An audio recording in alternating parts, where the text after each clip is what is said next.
focused budget to tackle high public debt and trade deficits. Now, the plan centers on spending cuts, on increased tax on high earners and big firms, as well as pension reforms, raising eligibility to 65. The gross domestic product is expected to grow by 3.7%, with debt slightly reduced. The government is banking on 3 years of austerity to restore economic stability. And to speak to us about this, we joined this afternoon by Vasudeo Balu, a tax partner at KPMG Mauritius. A very good afternoon to you, sir. Very good to have you with us. Welcome to Africa in Business. Hi, good afternoon, Thami. First of all, I'm replacing my colleague Vasudev, so I'm Huns Biltoo. Huns Biltoo. Okay, welcome. Good to have you with us. Let's perhaps find out first from you, what are your thoughts on the government's decision to raise the top income tax rate to 35%. I mean, do you think that this will impact investor confidence in the country? And also, how will this impact the high net worth individuals? Right. So, Thami, first of all, we need to put the budget in its context. So, for all listeners, what we have to, we in Mauritius, we were expecting a budget that would be stricter than previously, just because this is the first budget of a new government, and that government had a clear mandate to bring reforms to ensure that our finances are on track.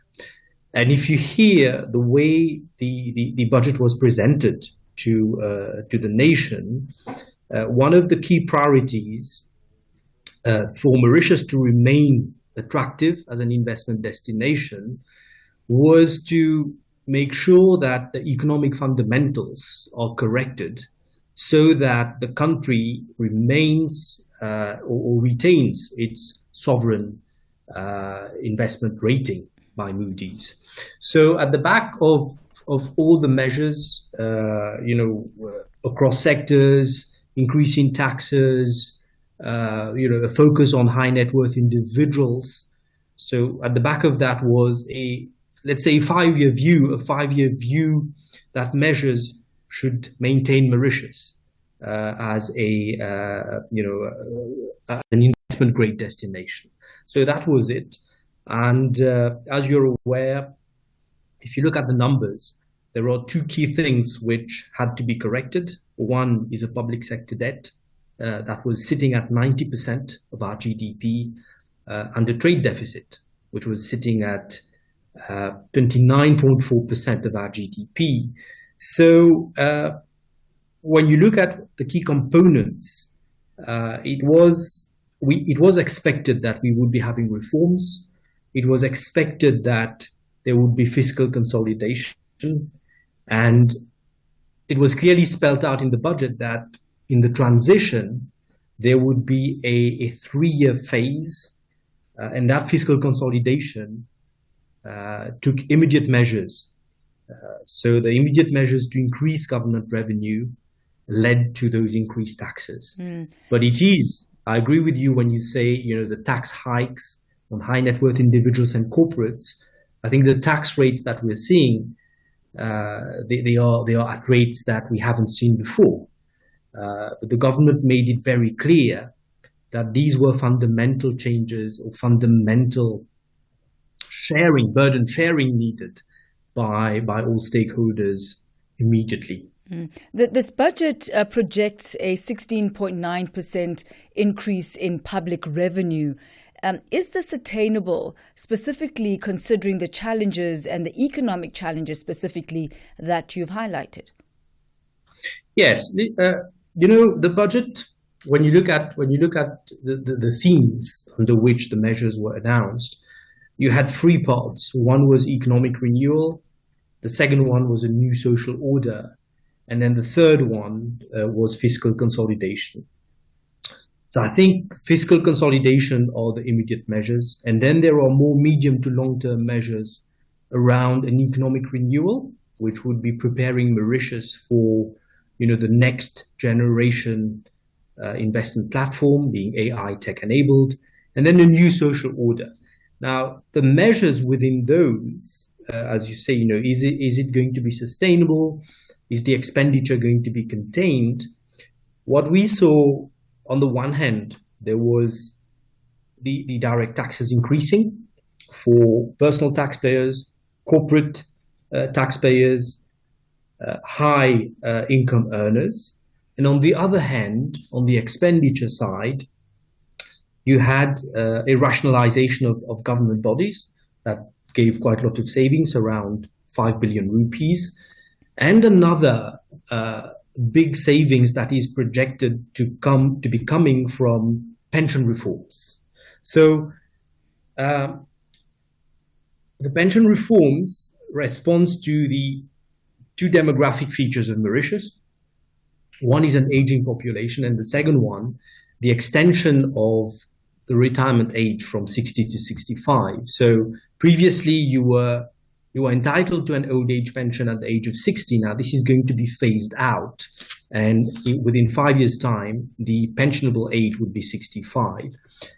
And that sits well in what the government has announced, i.e., there would be an increase in taxes, and those reforms, pension reforms, will be, and rationalization of government entities would be bringing the expenditure down. So I hope, we do hope, all things being equal, that when those expenditure come down and then the taxes go back to its lower rates, those expenditure would remain sustainable. I'm quite interested in how SMEs and domestic businesses will be affected by the increase in tax. Profits of over $533 are now going to be taxed at about 20%. How is this likely to impact SMEs who are wanting to scale, and how will this impact the competitiveness of domestic businesses? Yeah, so listen, I think in the way you've put it, first of all, it's companies with profits of $533,000, not $533. No, $533,000, yes. $1,000 getting into a tax net of 20%. And you see, the dynamics are such that if you look at the micro enterprises and SMEs, they probably would be having a bit lower in terms of profits after cost. The other thing to bear in mind is many of the SMEs are owner managed. And if you look at the way the progressive tax or the increasing taxes have been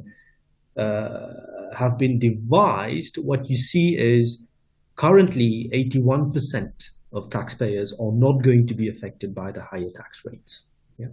So when you look at the corporates, I guess they are the larger SMEs, doing more than $533,000 of profit every year, plus the bigger corporates, the banks, and big developers that would be impacted over the 3-year period, because I think in the five-year strategy, it is mentioned that it's a 3-year period which they call the fair share contribution period, and after which it's going to be back to normal.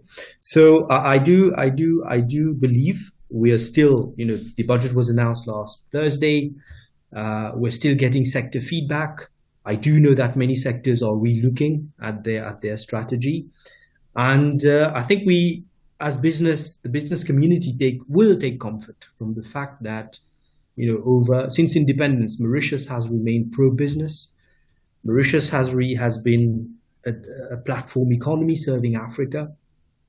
And most of the burden, I would say, has been shared by the local business, like the domestic business community. And we do hope that, that the longer term view is to, retain the pro-business attractiveness of Mauritius.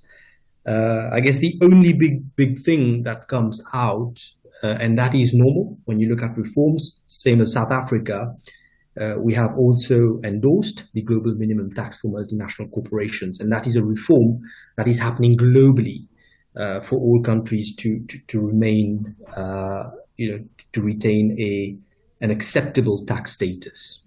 I wonder if you could comment on this as we wrap up this afternoon. There have been several tax incentives that have been removed, including those for smart cities as well as electric vehicles. How do you believe this will impact investments and developments in sectors like real estate and green technology, for example? Okay, so let me first of all let me comment on the vehicles. So, as you're aware, Mauritius is a very small economy. The environment is extremely important for our tourism sector, for example. And we did see over the last 10 years that we have had a large number of vehicles, being bought, luxury vehicles in Mauritius. Now, the other reality to that is the fact that when you're looking at a trade deficit, you want to correct a trade deficit, you want to look at your balance of payments, you really want imports to focus on the essentials as opposed to the luxury.